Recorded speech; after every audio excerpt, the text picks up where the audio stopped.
ഈ ഒരു വീഡിയോയിൽ ഞാൻ നിങ്ങളുമായി പറയാൻ ഉദ്ദേശിക്കുന്നത് ഒരു വെബ്സൈറ്റും ബ്ലോഗും തമ്മിൽ എന്ത് വ്യത്യാസമില്ലെന്നതിനെ കുറിച്ചാണ് ഇന്നത്തെ വീഡിയോ ഞാൻ നിങ്ങളുമായി പറയാൻ ഉദ്ദേശിക്കുന്നത്. ആദ്യമായി എന്താണ് വെബ്സൈറ്റും അതുപോലെ തന്നെ ബ്ലോഗും ഞാൻ ജസ്റ്റ് റഫായിട്ട് പറയും. അതിനുശേഷം നമ്മൾ ലാപ്ടോപ്പിൻ്റെ സ്ക്രീനിൽ പോയതിനു ശേഷം രണ്ടിനെ കുറിച്ചും ഒന്ന് വിശകലനം ചെയ്യും. ഓക്കെ, ഫസ്റ്റ് ആയിട്ട് ഒരു വെബ്സൈറ്റ് എന്താണെന്ന് നമുക്ക് നോക്കാം. ഒരു വെബ്സൈറ്റ് എന്ന് പറയുമ്പോൾ ഏതെങ്കിലും ഒരു കമ്പനീൻ്റെ പ്രോഡക്റ്റിനെയോ അല്ലെങ്കിൽ ഒരു സർവീസിനെ വിൽക്കാൻ വേണ്ടി ഉണ്ടാക്കുന്ന ഒരു വെബ് പേജിനെയാണ് വെബ്സൈറ്റ് എന്ന് പറയുന്നത്. നേരെ മറിച്ചൊരു ബ്ലോഗ് ആണെങ്കിൽ ഏതെങ്കിലും കമ്പനി അല്ലെങ്കിൽ ഏജൻസിയോ ഇൻഫോർമേഷൻ നൽകുന്നതിന് വേണ്ടിയിട്ട് ഉണ്ടാക്കുന്ന വെബ് പേജിനെയാണ് ബ്ലോഗ് എന്ന് പറയുന്നത്. ഓക്കെ, ഇനി മെയിൻ ആയിട്ടുള്ള ഡിഫറൻറ്റ് എന്ന് പറയുമ്പോൾ ബ്ലോഗ് എന്ന് പറയുമ്പോൾ റെഗുലർ ആയിട്ട് കണ്ടന്റുകൾ അപ്ഡേറ്റ് വന്നുകൊണ്ടിരിക്കും, അതായത് ചേഞ്ചസ് ആയിക്കൊണ്ടിരിക്കും. നേരെ മറിച്ചൊരു വെബ്സൈറ്റിലാണെങ്കിൽ ഒരുപാട് ചേഞ്ചസ് അങ്ങനെ വരില്ല. ഒരു ബ്ലോഗ് ആണെങ്കിൽ ഇൻഫോർമേഷൻ നൽകുന്ന തരത്തിലുള്ള കണ്ടന്റുകളായിരിക്കും അതിലുണ്ടാകുക. നേരെ മറിച്ചൊരു വെബ്സൈറ്റിലാണെങ്കിൽ ഇൻഫോർമേഷൻ അല്ല, അത് അവരുടെ പ്രോഡക്റ്റിനോ സർവീസിനോ വിൽക്കാൻ വേണ്ടിയിട്ട് അവരുടെ പ്രോഡക്റ്റിനെ കുറിച്ച് ഇൻഫോർമേഷനോ അല്ലെങ്കിൽ കമ്പനിയെ കുറിച്ച് ഇൻഫോർമേഷന് നൽകുന്ന ആ ടൈപ്പിലുള്ള കാര്യങ്ങളാണ് വെബ്സൈറ്റിൽ ഉണ്ടാകുക.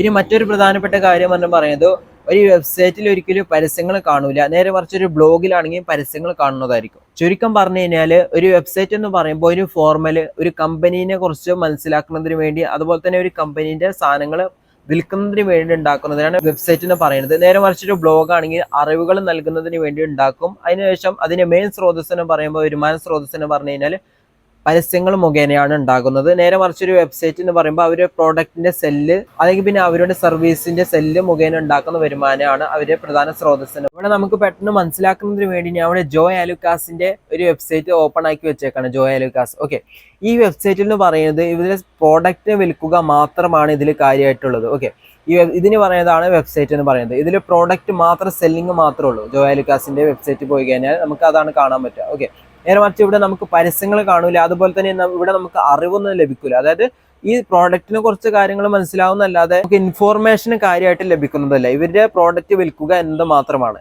അതുപോലെ തന്നെ അവരുടെ കമ്പനി, അതുപോലെ തന്നെ ഹിസ്റ്ററി, അതായത് ഇവരെങ്ങനെയാണ് കമ്പനി തുടങ്ങിയത്, അതുപോലത്തെ കാര്യങ്ങളാണ് ഇതിലുള്ളത്. അതുപോലെ തന്നെ ഇതിനെക്കുറിച്ച്, അതായത് ജ്വല്ലറിനെ കുറിച്ചുള്ള ഡീറ്റെയിൽസുകൾ അതാണ് ഇതിൽ മെയിൻ ആയിട്ടുള്ളത്. ഓക്കെ, ഇതിൽ പരസ്യങ്ങളും ഇല്ല, അതുപോലെ തന്നെ ഇത് ഒരു അറിവ്, അതായത് ഇൻഫോർമേഷൻ നൽകുന്ന ഒരു തരത്തിലല്ല. അതുപോലെ തന്നെ ഇത് കണ്ടന്റ് അപ്ഡേറ്റുകൾ വരില്ല, അതായത് ചേഞ്ചസുകൾ വരും. അത് എന്തെങ്കിലുമൊക്കെ ഓഫർ വന്നു കഴിഞ്ഞാലോ, അതുപോലത്തെ ഓണം സ്പെഷ്യൽ ഇവിടെ നിന്നും കാണാം. ഇത് ഓണം ആയതുകൊണ്ടാണ് സെലിബ്രേറ്റ് ഓണം എന്ന് പറഞ്ഞ് ചെറിയ മാറ്റങ്ങൾ വരുത്തിയിരിക്കുന്നത്. ഓക്കെ, നേരെ മറിച്ചൊരു ബ്ലോഗിലാണെങ്കിൽ ബ്ലോഗ് നമുക്ക് കാണിച്ചത് ഇതൊരു ഏഷ്യനെറ്റ് ന്യൂസിന്റെ ബ്ലോഗാണ്.